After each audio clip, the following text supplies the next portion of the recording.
morning, everybody. We're on the road again, headed towards Umatilla. Short hour drive to the next prison.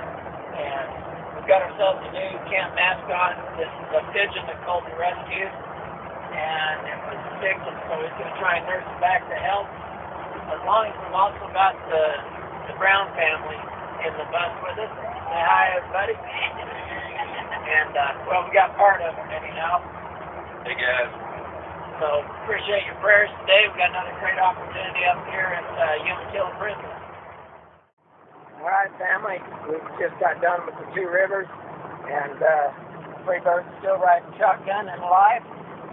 So maybe Colton really has rescued him. We got Mark Brown driving, and the event was a great success, great turnout. They did give us a pretty wild horse in that it was a 5-year-old Arabian that had more energy than he knew what to do with, so he bucked me off and gave a great show for these men. But ultimately the message was there's a big contrast between the anxiety of the horse apart from me and the peace that it had with me, and showing these men that they're not alone, but as they've accepted Jesus, and they've now got God's power in His presence, so that as they get out of prison that they can actually be the men that they need to be. They all ask for prayers for their family and their desire to be men that are able to honor their children and their wives. So continue to pray for us, pray for these men. We're off to Salem.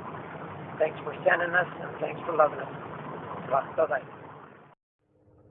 Hi, family. It's been quite an eventful day. We got through with the youth facility event, and a lot of things went on against us. We finally got through it. No sound system, troubles with a lot of it. But the end result is the first young man that I approached following the presentation, I spoke with him. He broke down in my arms just sobbing, and got to visit with him just shortly. He had received Christ. He had this encounter with the Lord. And his caseworker approached me later and said that 14-year-old young man is in here for manslaughter. He killed 2 people when he was 12. And that was the first time she had ever seen him look into anybody's eyes and speak to him. And so whatever the Lord did as a miracle in this young man's life rescued him. And now he's got a father so that he can get healed up. So thank you guys so much for sending us out here. I wish you could see all of this, but that's just one story of what the Lord did just today. Thanks for sending us. God bless you. Good morning, everybody. We're here in Salem, Oregon, just fixing to head about 45 minutes north of here for the next youth facility. And then from there, we're going to make a 4-hour drive to an Indian reservation where we're going to do a second event for the day, and that'll be later this evening.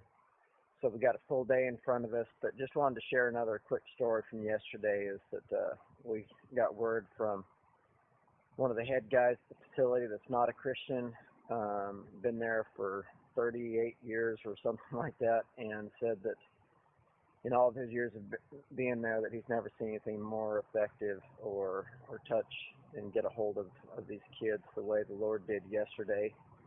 And that not only that his own life personally was very much affected. He's a non-Christian, in fact, his very alternative lifestyle. And so what's happening in these facilities is that the guards and the staff workers there are just as discouraged and beat up as many of the inmates, if not more so. So be covering them in your prayers as well as we go into these places, that the Lord is doing more than we can even begin to see. In your prayers are what I can feel is holding this up. So thank you for being with us, and I'll give you a report later. Adios. Hey everyone, we just finished the event at Deer Ridge Correctional Facility, and it was an amazing turnout. They had about 400 men come, and it was what the staff has said the most successful event that they've seen. They'll typically get about 40 guys to any religious service, and so to see these men streaming in there was pretty amazing, and they stayed clear through the end.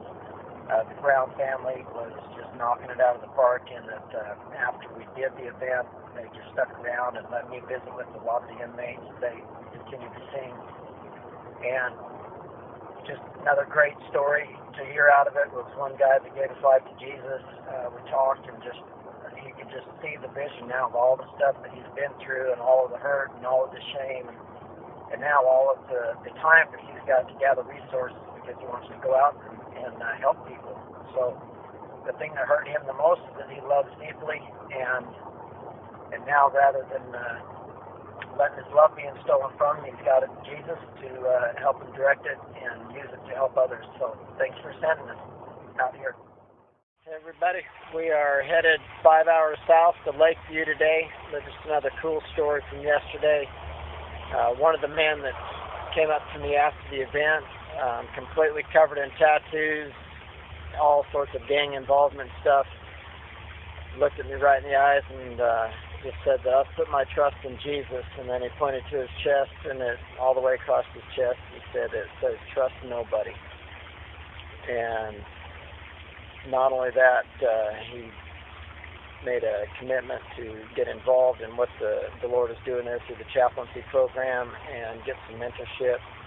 And over the next course of a year, he is going to be involved in taking all the things that's been used against him and getting ready to go out and to help other people that have suffered with the same sorts of wounds that he's had, so that they don't have to end up in the same place. So that's what Jesus did, is he rescued people, and then he equipped them, and then he sent them out to rescue others.